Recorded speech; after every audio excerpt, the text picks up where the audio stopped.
I wanted to just go over the assignments briefly so that perhaps I can answer any questions ahead of time that you might have, give you a little more detail, and just point out some things that I'll be expecting that you need to be aware of. Um, and if this raises any questions for you, of course, you're welcome to bring them to me and I'll be glad to answer them. So I'm going to use the course outline as kind of a template for the discussion.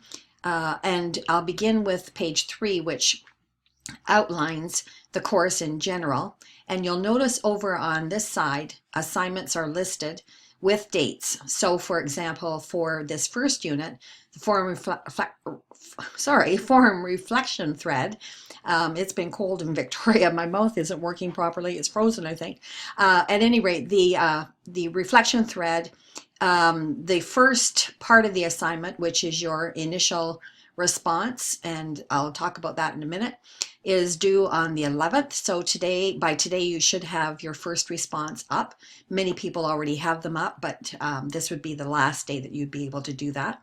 And then by the 15th, you should have at least your 2 responses to 2 other colleagues. And again, I'll talk about that in a minute. So that there's been time for people to read the initial responses on in the first part of the assignment, and then for the second part of the assignment, a few days later, I think it's 4 days later, you'll have an opportunity to respond to a couple of your colleagues in your group, and of course you're welcome to respond to as many of your colleagues as you want or need to, but you are required to do at least 2. And then by the 17th, your whole thread should be completed.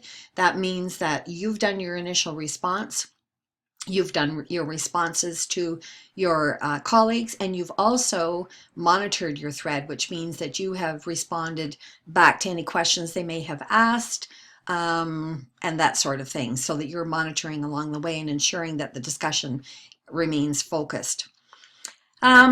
So the assignments are listed as I mentioned. You'll notice that the other assignments, other than the forum, tend to be bunched a bit at the end of the course. And that's because each of them requires a body of literature and knowledge that it's difficult to have prior to Unit 4. So we'll have gone through enough that you'll be able to do, for example, the artifact assignment by the end of February. And the forum thread analysis assignment, which again I'll be talking about in a moment, you'll have done enough of them by Unit 5. You'll have 4 of them completed by then. You'll be able to make a good choice. And then for your final paper, you've got the whole Unit 6 with no forum assignment. So hopefully the amount of time between them is going to work for you, and certainly if there's any issues around that, then you can let me know. All right, so in your course outline, you'll find general expectations for the assignments. And one of the key ones is that life happens. Things happen in your lives that are pretty significant and may stand in the way of you being able to submit on time. Now, I'm not encouraging you to not submit on time because, of course, you don't want to get behind in your assignments. That means that it's very, very difficult to get caught up, actually. However, if there's, and I'll underline this word, if there's a significant issue that comes up, then, and it's going to interfere with your ability to submit on time, then please let me know as soon as possible. And when you let me know, then we can agree mutually on alternative arrangements to make sure that your assignments are completed in as timely a manner as possible. Also, another thing to be aware of is that you are expected to be aware of the requirements for each course assignment when you hand in your assignment. So that means that you need to have read the assignment carefully, looked at the assignment expectations and the rubric so that you have a clear idea of the kinds of things that I'll be looking for. I can't give marks for something that you don't do and is required. So it's really up to you to make sure that you know. And if you have any questions about any of them, of course, you're more than welcome to get in touch with me, and I'll be glad to respond to your question. So the online forum reflection threads is really a way for us to um, have a conversation like we would in a classroom about what's going on in the ideas that we're talking about in the course, making connections between those ideas and your own practice, and taking that opportunity to rethink practice in light of what we're learning. So in the first step, you're going to provide a summary of one reading. Now, you don't have to do the whole reading, but generally speaking, I would suggest, given the short response that you'll be doing, between 100 and 175 words, that you perhaps do one kind of key overarching theme and then discuss something about that theme that has a particular resonance for you and your own practice as an educator. If you use any references, and I would strongly suggest that you do so, pardon me, in relation to what you're talking about, because this isn't so much an opinion piece as it is an informed reflection. So that means that you need to be supporting what it is that you're putting forward. And the best way to do that is using the literature of the course. So you'll use APA 6th edition for your citations and references in your in the forum as well as in your other assignments. Now, and my reason for emphasizing that is because this is a skill that's very important, and it will be particularly important when you do your project. And so the more you do it, the easier it gets. And so one of the ways you can ease it for yourself, if you're using any of the readings in from the course, there's a whole list of all of the readings references at the end of the syllabus. And so you can just cut and paste. If you call up the electronic version from Course Spaces, you can cut and paste. But I would also suggest that when you do that, that you have a look and see what the format is for books, for journal articles, for edited articles and that sort of thing, or edited books and that sort of thing. So that step one is always due no later than the Wednesday prior to the due date, and that which will be the following Wednesday. And then you're going to comment on at least 2 other threads in your group. And that's due no later than the Sunday prior to the due date. And of course, when I say those days, I mean the end of that day. And so, so by Sunday, you'll have looked through the responses of your other colleagues and you'll have responded to at least 2 of them. You may want to respond, start up a conversation. So they respond back and you respond again, and that's fine. But for my marking purposes, I'll be looking to make sure that you've done at least 2.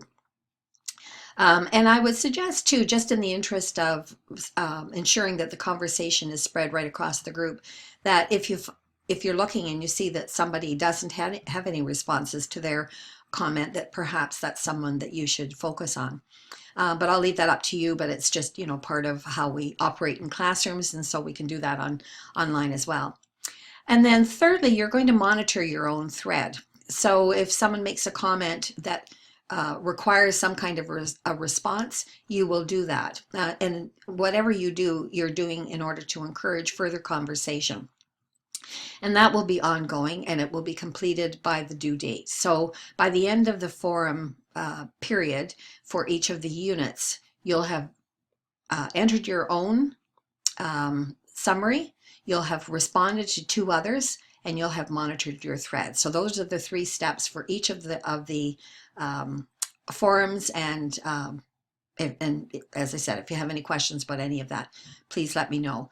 I would suggest that you keep in mind that this needs to be a thoughtful response with a probing, thoughtful, critical question that's well supported. And those are the kinds of responses that are going to really prompt really interesting conversation and that you'll each learn from best.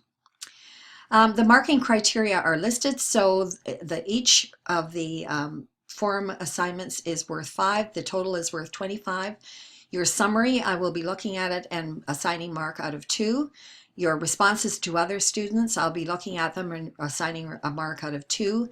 And then I'm going to make a kind of a judgment around whether your analysis is thoughtful and critical. And when I say critical, I don't mean I just don't like this reading because there's too many hard words or, those kinds of things. Sometimes I read, not from this group, but sometimes I read those kinds of things. And that's not what I'm talking about. I'm talking about looking at the ideas and assessing them in light of, pardon me, your own experience, other readings that we're reading in the course, and that sort of thing, so that it's you're drawing together ideas in a meaningful way and critiquing based on that. I'm going to, actually I should have put these in a different order. The second assignment in terms of date is the artifact assignment. And this is one that will require a little, quite a bit of thought. And what I mean by the artifact assignment is that you will look at the various kinds of things that happen in schools, and you'll look at the what you might call the realia, the things in schools that tell a story, and they tell a story about inclusion or exclusion. You might look at, for example, the hall bulletin board as you come into the school, the arrangement of the bathrooms, the ways in which kids line up coming back from recess, the allocation of space on the playground, who plays where, the sign-up sheets for cleanup in the lunchroom. And I'm thinking of some of the topics that people have done over the years.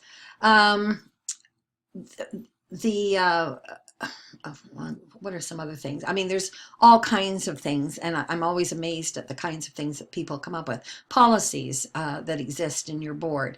So, and by policy, I don't mean, just kind of something nebulous, but what does it actually say in a policy document somewhere? So you're going to locate that artifact that represents a connection between leadership and a particular example of inclusion or exclusion, or it could be both, in the context of an educational setting. And the only thing I would strongly suggest is that you not for this assignment, that you not take on anything that's going to have a real personal connection. So it could be the arrangement of your desk, but you don't want to take on somebody else's desk because there are ethical implications. So you want to think about the ethics of what you're doing as well.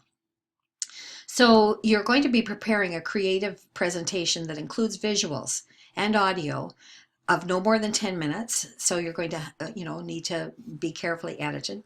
And there are all kinds of ways that can happen. You could use iMovie or some other kind of movie kind of presentation where you have the opportunity to do editing. There's a tool that I'm actually using for this presentation called Screencast-O-Matic, and I can certainly send you information about that. And basically it just takes a picture of whatever's on your screen. So for example, if you were to prepare some kind of a Prezi presentation or a PowerPoint presentation, you can actually take a picture of that and produce a video of that. Also, PowerPoint and Prezi have, I believe Prezi, I know that PowerPoint has a way of providing a tool that you can actually download so that other people can have a look at it through a visual presentation. So if you have questions about how you might do this, then certainly we can talk. But then you're going to provide a link for your presentation, and it's going to be posted on Course Spaces, and and you can do that. You can do that through YouTube, etc. So and that's the easiest way. That's what I do with my Screencast-O-Matic videos. I simply upload them onto YouTube and then just provide an URL, and other people can have access to them. I'm going to ask that you discuss your topic with me 2 weeks prior to preparing the assignment for a couple of reasons. First of all, if 2 weeks ahead you still haven't got any idea, then we can have a conversation about that, and so it kind of prompts that conversation. It also kind of forces the issue. I know I need deadlines, so and you're busy people, so this is something that may get pushed to the side a little bit. So by asking you to provide me with this information 2 weeks ahead of time, that also gives you lots of time to get your assignment done on time. And we can do that through email. If you want to have a Skype conversation with me, we can do that. We can do it through, well, we certainly can't do it in class, but we can do it by telephone and so on. So that's the second assignment, and that's due on February the 28th. The third assignment, even though it's listed as the second assignment for some odd reason, is the forum thread analysis assignment. So this is due March 14th, so it's close to the end of the course. And what you will do is submit, first of all, a forum discussion thread. So that thread will be your initial entry onto the forum, all of the conversation that occurred afterwards, and then once you've submitted that, and I won't be marking that, that's simply for my own reference, and then you will do an analysis of that forum thread. And basically, here you'll be asking questions of yourself like, what did I learn from this conversation? Did it change my mind about anything? Did it cause me to rethink areas of my practice? Did it cause me to look up some more information about something that I was wondering about? and that's been revelatory for me, and that sort of thing. So it's really a reflection on your own learning. Again, you're going to reference things, readings from the course, and the rubric is here. So the marking criteria is listed. And it states, as I said earlier, that you're marked on the, not on the thread itself, but on your reflection on the thread. The rubric is up to 8 marks for your analysis. Is it thoughtful, coherent, and logical? Up to 5 marks for is your analysis clearly connected to assigned readings? 4 marks for whether your writing is organized, well edited, grammatically correct, and largely free of errors. And lastly, references and citations, and your proper use of APA. This also gives me a hint as to any kind of support that might be needed for your writing, and any ideas that I might be able to share in that area as well. I'm always mindful of that because, and many other things, because I know that all of you are looking towards your end project, and all of these are the kinds of skills that are going to be necessary. So to me, it's important that during this course we learn about the content, the primary content of the course, but we're also learning about academic writing and how we can analyze in an academically acceptable way, and so on. So this will be an opportunity for us to have a conversation about that prior to the final paper. So the last assignment is going to be the major paper. It's worth 35 marks, so it's worth a pretty substantial amount. And here you're going to be considering your own topic, and I've left it open for several reasons. Most primarily because there may be an opportunity for you in this final paper to pursue something that you think you may want to pursue further in your final project. And so this is an opportunity for you to start, kind of working with those ideas, finding some of the literature and so on, and seeing whether in fact that's going to be something that you would like to commit yourself to on a larger scale. There are many topics that you can choose from. Many of them will be topics that we'll touch on in the course, and it may be something that you'll want to pursue further. So it could be any of the social justice issues, for example, around Indigenous education, alternative education, sexual minorities, gender issues. I mean, the list could go on, poverty issues, and so on.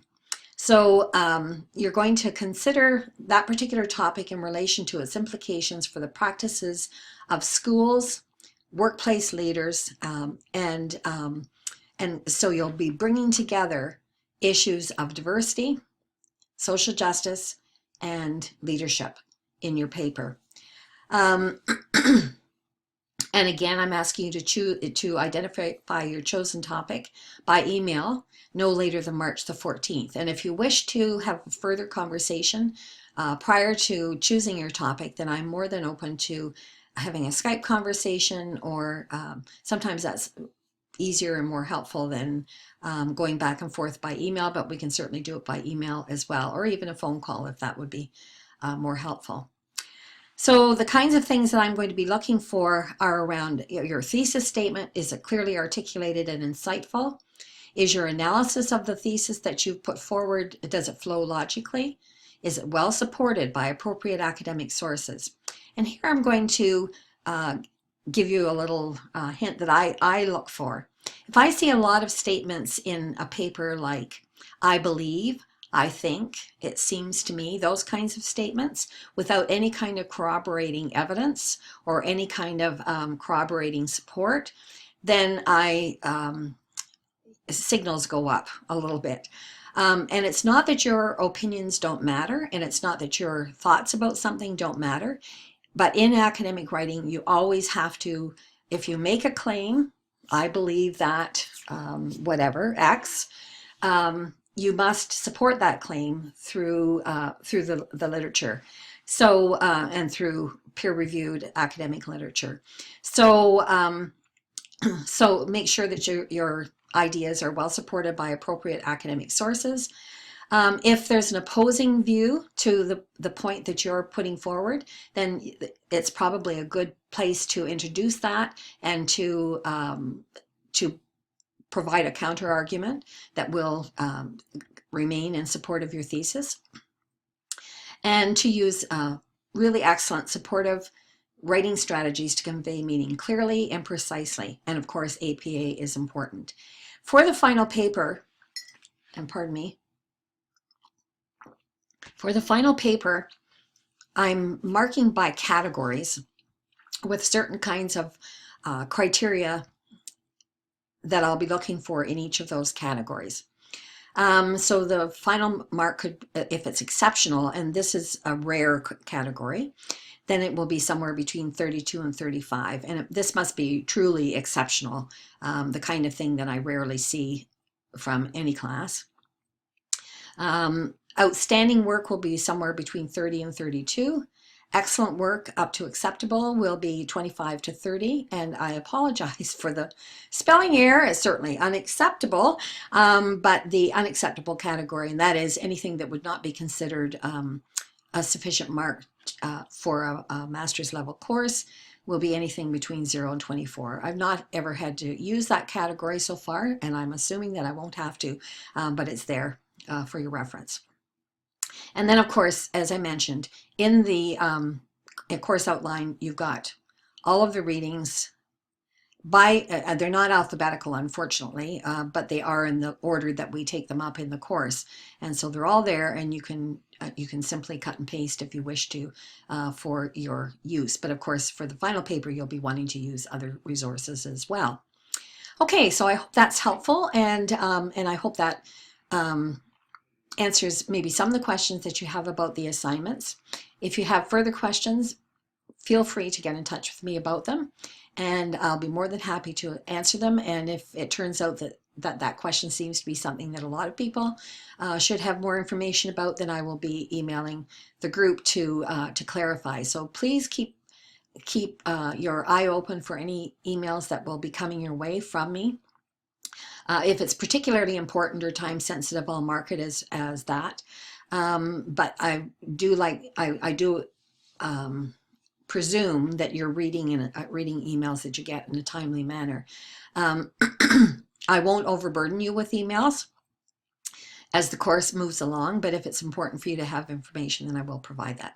So thank you for your time and listening to this. I hope this has clarified some things, and good luck with all of them.